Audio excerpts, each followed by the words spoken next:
আল্লাহ পাকে যে সমস্ত গুণগুলো আছে সেগুলো আমার গুণ মনে করা। আনা কাসেম, আমি তাকসিমকারী, আল্লাহ আমাকে দিছে, আমি তাকসিম করি।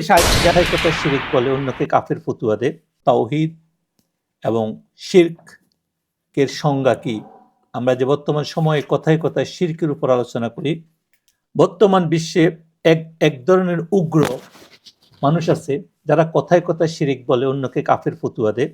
কিন্তু এ ব্যাপারে রাসূলের হাদিস এবং কোরআন কি বলছে সেটা, ও উলামায়ে কেরাম কি বলছে সেটার উপর আমরা বিস্তারিত আলোচনা করব, যাতে আউলিয়া আল্লাহ প্রেমিক এবং রাসূলুল্লাহ সাল্লাল্লাহু আলাইহি ওয়াসাল্লামের প্রকৃত উম্মতেরা ওয়াকিব থাকে যে আমাদের শিরিক কোনটা আর কোনটা শিরিক নয়।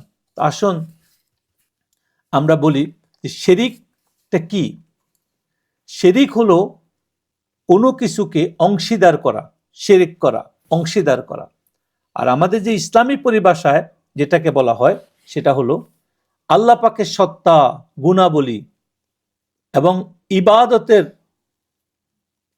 ইবাদতের মধ্যে অন্য কাউকে তার সমকক্ষ অংশীদার মনে করা হলো শিরিক।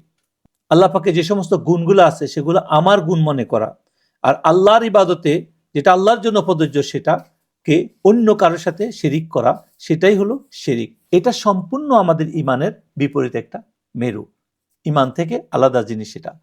এখন আসেন, কোরআনে আল্লাহ রাব্বুল আলামিন বলতেছেন যে সূরা লুকমানের মধ্যে আছেন যারা শিরিক হলো সবচেয়ে বড় কি জুলুম। আল্লাহ সব কিছু ক্ষমা করবেন, কিন্তু সূরা নিসার মধ্যে আছে যে আল্লাহ সব কিছু ক্ষমা করবেন, কিন্তু যারা শিরিক করে তাদেরকে আল্লাহ কি করবেন না? ক্ষমা করবেন না। তো এই যে আলোচনাটা করলাম যে শিরিকের যে বিশেষ বিষয়টা আমরা আলোচনা করলাম, এখন শিরিকের প্রকারভেদ নিয়ে আলোচনা করব। শিরক যেটাকে বলা হয় শিরক, উলামায়ে কেরামের মধ্যে শিরক হলো 3 রকমের। একটা হলো শিরকে আকবর, যেটা আকবর শব্দ অর্থ কি বড় শিরিক। এটা কি? যা মানুষকে টোটালি ইসলাম থেকে বের করে দেওয়া হয়।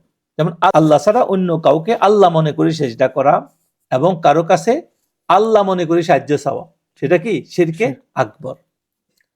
আর শিরকে আসগর যেটা ছোট শিরিক, সেটা হলো কি?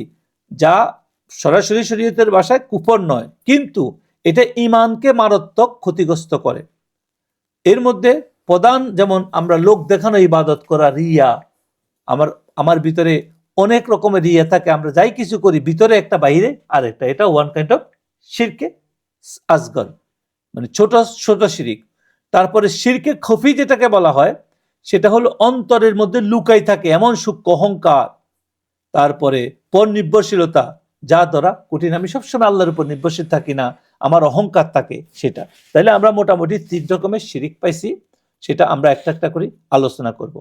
এখন আহলে সুন্নাত ওয়াল জামাতের আউলিয়া উলামায়ে কেরামের মধ্যে যে যেমন শিরক ফি যাত, মানে আল্লাহ পাকের জাতের সাথে যে শিরিক করে, আল্লাহর সত্তার সাথে যারা শিরিক করে অন্য কাউকে, যেমন খ্রিস্টানেরা যে তৃতীয়বাদে বিশ্বাস করে, 3 খোদায় বিশ্বাস করে, এটা কি শিরকে ফি জাত, আল্লাহর সাথে শিরিক করা। আর শিরকে ফি সিফাত, যেমন আল্লাহ পাকের কোনো গুণাবলী অন্য কারক আছে বলে বিশ্বাস করা। যেমন আল্লাহ পাক দয়ালু, আল্লাহ যাকে দয়া করার জন্য সে আল্লাহর পক্ষ থেকে দিয়েছে। যদি মনে করে না আল্লাহ সে নিজেই দয়ালু, তখন এসে শিরকে ফি সিফাত হয়ে যাবে। আল্লাহ পাকের যে সিফাতি নামগুলোর মধ্যে আছে, গুণাবলীগুলোর মধ্যে আছে। আর শিরকে ফিল ইবাদত, মানে কাউকে যদি ইবাদতের উদ্দেশ্যে এটা মনে করে যে এই লোকটার ইবাদত করলে আমি এটা পাবো, ওটা পাবো, এটা পাবো, তখন এটাকে বলা হয় উপাসনার শামিল। এটাকে শিরকে ফিল ইবাদত, মানে ইবাদত হিসাবে এটা শিরিক হয়ে যাবে। এখন আমরা যারা বর্তমান সময়ে কথায় কথায় শিরিক বলি, কাদেরকে বলি?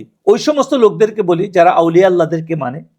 তাদের কাছে বলে হুজুর আমার জন্য দোয়া করেন, বা কোনো ওলি আল্লাহর উসিলা আল্লাহর কাছে সাহায্য চায়। এখন আল্লাহর কাছে বলে যে আল্লাহ এই ওলির উসিলায়, এই ব্যক্তির উসিলা আল্লাহ তুমি আমাকে কিছু দান করো।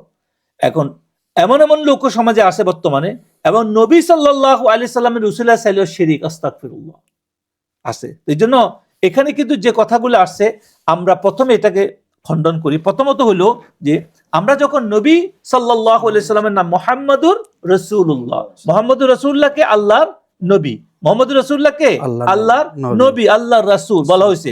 তো আল্লাহর রাসূল বলার পরে আল্লাহর রাসূলের কাছে কোনো কিছু যদি চাওয়া হয়, সাহায্য চাওয়া হয়, যদিও শরীয়তের ভাষায় ওলামায়ে কেরাম কথা বলে, কিন্তু তাকে তো আল্লাহ মানা হলো না, আল্লাহ সত্তা মানা হলো না, আল্লাহ জাত মানা হলো না, আর এটাও বলা হলো না আল্লাহর পক্ষ থেকে আপনার কাছে যেটা আছে সেখান থেকে আপনি আমাকে সাহায্য করেন। এখন রাসূল সাল্লাল্লাহু আলাইহি ওয়াসাল্লাম বলছেন আনা কাসিম, আমি তাকসিমকারী, আল্লাহ আমাকে দিছে আমি তাকসিম করি, সাহায্য করি।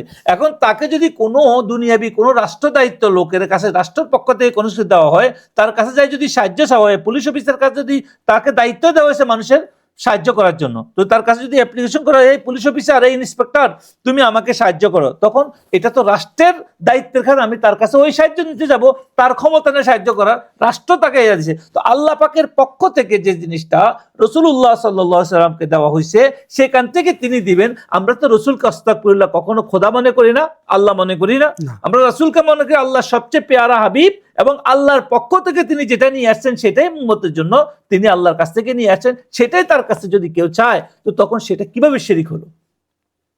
সত্তাগত শিরিক হলো না, সিফাতগত শিরিক হলো না, ইবাদতগত শিরিক হইল না।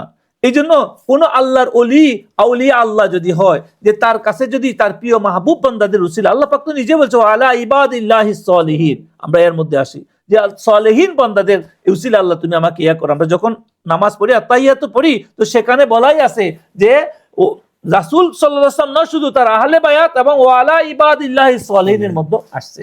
আমরা যেটা আজকে বলতেছিলাম, কথায় কথায় মানুষকে শিরিক বলে, কথায় কথায় শিরিক বলে, কথায় কথায় বলে এই বেদাতি বলে, তো আমরা বেদাতের উপর আজকে শিরিকের উপর আলোচনা হইতেছে।